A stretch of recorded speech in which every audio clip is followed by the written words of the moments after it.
Her eyes fluttered open to the soft light of the morning that streamed through her curtains. It was nearing the end of the summer, and the room was still warm from the night before. Warm, yet not unbearable, as it would be later in the day. The sound of children playing could be heard, as they tried to wring out the last drop of their summer childhood before they went back to school. But none of this mattered to Susan. She couldn't move. Her body was racked with pain. Her limbs felt heavy and exhausted, like they used to, like they did for much of her early life. Her eyes widened in terror as she begins to glance around. Her body hasn't felt like this in years. The memories of pain are always there. Memories of exhaustion. She struggles to sit up, nudging aside the sweat-soaked sheets that cling to her like small hands, grasping and pulling, trying to hold her down in the bed, in the pain of the past. She sits on the edge of the bed and the pain leaves her in a single wave. There and gone in an instant, so quickly that she questions whether she felt it at all, or if it was merely a bad dream. Renewed energy surging through her body, as if she had a perfect night's sleep. "It's all in my head," she whispers as a reminder to herself. This isn't the first time the phantom pain has returned. She's lived in the town of Silverton for several years now. It was the first year that was the hardest. As the strange air went about its healing process, she knew it was working within the first week. She could feel the changes as they overtook her body. The pain receded. Her body found renewed energy that she hadn't felt in years, but it had still taken a full year until she felt like a brand new person. It happened so gradually that it had been months before she realized she had no pain. But every now and then, she would awaken in the night, or feel it creeping back upon her when she was out with friends, or Edward. The memories of her pain, the phantom exhaustion, it was as if the town itself was warning her. It did this for her, and it could take it away, return her to what she once was. She gets up, ready to start her day, ready to do what needed to be done. The pain was a reminder. She wouldn't leave this town. She wouldn't go back to what she was before. She couldn't. Charred eyes watched her from the edge of her bed, following her as she moves around the room. She's unaware. Susan went back to her normal morning routine. Run, breakfast, shower. She ignored the pile of textbooks on her desk, deciding that she wouldn't really need to work on her plan for the upcoming school year. She paused for a moment as she stared at the desk, the place where she had graded so many papers and created so many lesson plans. It was 5 years ago that she first came to Silverton.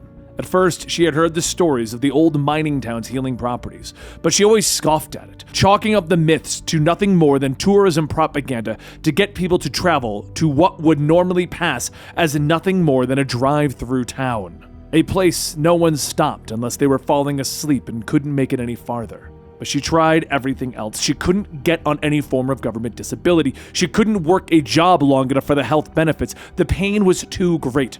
With the days where the pain was lessening being replaced by her body-numbing exhaustion that made it a chore to even get out of bed.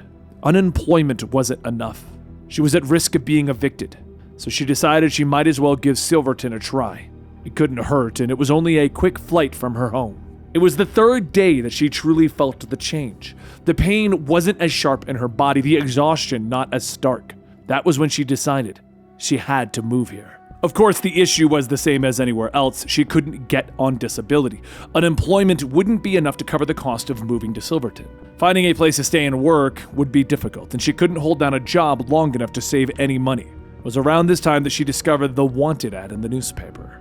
She held it up while curled into a slightly less painful ball in her hotel bed. The ad asked for a small-time teacher. The schoolhouse was located at the edge of town, for the local kids that actually lived in the more touristy part of Silverton. She studied it, not really sure why these kids didn't just go to the next district over, but she really didn't think that much of it. Looking back now, she wondered if the town didn't want her to think about it, didn't want her to question it. Years ago, she would never have thought of doing what she did. After she had returned home, the pain and exhaustion almost returned immediately. She used the last of her savings to forge the teaching degree and put it onto her resume.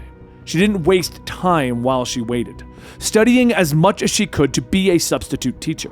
Shockingly, they accepted her. They even offered to pay her to relocate. She moved into the small apartment over the local diner. It was nothing fancy, but she didn't need that much. The memories fade as she shakes her head and turns away from the stack of textbooks. It didn't matter anymore. She wouldn't leave. She headed down the stairs, continuing as if it was any other day, and she gets breakfast at Flo's diner, eating in silence. She can feel the others staring at her. Their eyes are accusatory, but she doesn't feel the eyes watching her from the shadows. Smoke drifting up from the burned skin that is blistered and popped. After breakfast, she pays quickly and steps back into the sunny street. She remembers the main street of Silverton as a happy place. She hadn't been in the town long before she met Edward. The town's hidden powers had already begun to work their magic, and she could feel her body healing. She was about to go out with her friends, have a life. It was one night at the bar that she hit it off with Edward. The two fell for each other hard. Those early days were a whirlwind of affection, happiness that she hadn't felt in so long. He was there for her as she continued to fight through the lessening pain. When her body was fully healed, she threw herself headfirst into the relationship. She tried to leave once. They decided to take a trip together, a getaway to a tropical paradise. Within days, her body began to revert to the past of pain and exhaustion. As if being away from whatever healing powers were in the air, Silverton had returned her body to its previous state. She had spent the week sick and in bed, and Edward was concerned for her and stayed at her side. When they returned, she vowed she could never leave Silverton again. Maybe it was her own fault. Maybe she fell in love. Maybe she got too comfortable. She felt like they were truly meant to be with one another. It was late one night when she finally told him the truth, and they both lay in bed, her head resting on his chest. He paused after she told him everything. She could feel his heart beating faster. Her own heart had seemed to stall as she waited for his response. What she didn't see was the burnt child watching them from the edge of the bed, his eyes watching them sightlessly. Edward had been angry with her for days, ignoring her phone calls and texts. She was worried that she had ruined things between them, that she had destroyed this true love that she had finally found, but secretly, deep down in her heart, she really worried that he would expose her, tell the town the truth of how she got there, that she didn't really qualify to teach their children. If that happened, she would have to leave, and she could not allow that to happen. That was the first time that the dark thoughts entered her mind. Of course, she felt guilty about what she had done, but over time, the feelings of guilt were replaced with thoughts of anger and darkness. Edward had finally come to her, explaining that while he didn't agree with what she had done, he still believed that it was the past and that he loved her. The darkness and the worry moved away. Things were good again. They were happy. Susan shakes her head again, banishing the memories from her mind as she steps out into the clear, sunny summer morning. She begins to walk through Main Street, unaware of the children watching her.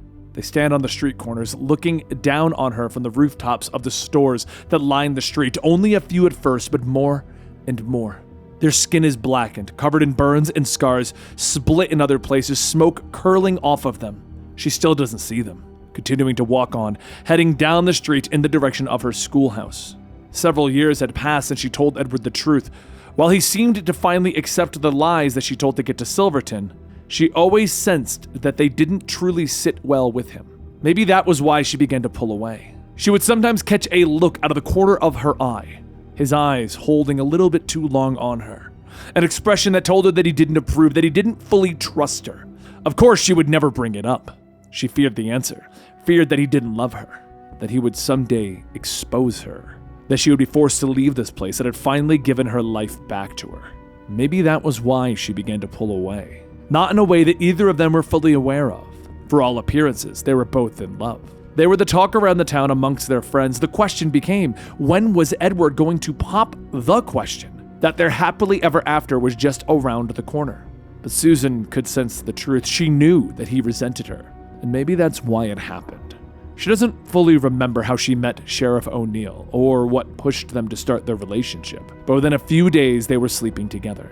She knew that she should feel awful about cheating on Edward, but the truth was that she felt exhilarated. Not only did she feel amazing and have someone to love her, but now she had two people to love her. She couldn't have imagined that this is how her life was going to turn out 5 years ago. She turned the corner onto Main Street, the eyes of those burnt and charred children gathering around her, watching her as she continued onward, a slight breeze stirring her hair, and for a brief moment, just one, she could smell a whiff of smoke. But it's gone as her eyes fall on the schoolhouse at the top of the hill. Of course, Edward found out. She was shocked that it took him several months, as she and O'Neill were never overtly careful, almost as if she wanted to be caught. But it wouldn't have made any sense. She thinks with a shake of her head. Edward discovered her secret. He became angry, and he left her. She tried to call him once, tried to explain her side of the story, to apologize, promised to never do it again, but he wouldn't listen this time, wouldn't give her the benefit of the doubt. He went to the school board, and Susan's fears were realized. Edward told the truth about her, told them about the faked documents, the lies that got her to Silverton. The next few weeks went by in a blur, board meetings to discuss what to do, Susan trying to plead her case, trying to show her perfect record as a teacher in the town, but they wouldn't listen. They didn't want this fraud anywhere near their children. It happened so fast that she barely remembers it. The police were involved, the trial, her lawyers, her sentencing. They were going to take her away from Silverton. She couldn't leave. She couldn't let her body revert to the agony that she once lived with.